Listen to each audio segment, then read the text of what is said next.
So mga kabroom-broom, hahanapin natin ngayon yung kabibing malaki.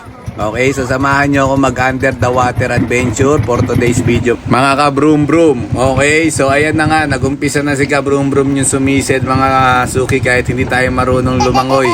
Lakas-lakasan ang loob ang gagawin natin dito.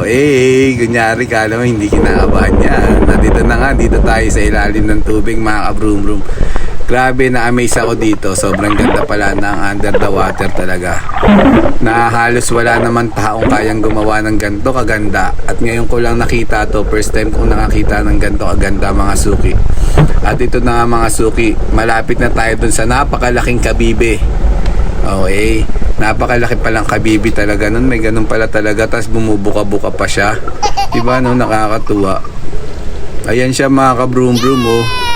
Kita mo no, ang laki niya. So shoutout sa mga taga Puerto Galera dyan na naalagaan yung mga ganitong mga ano talaga, yamang dagat. Shoutout sa inyo. God bless you all everyone. Thank you.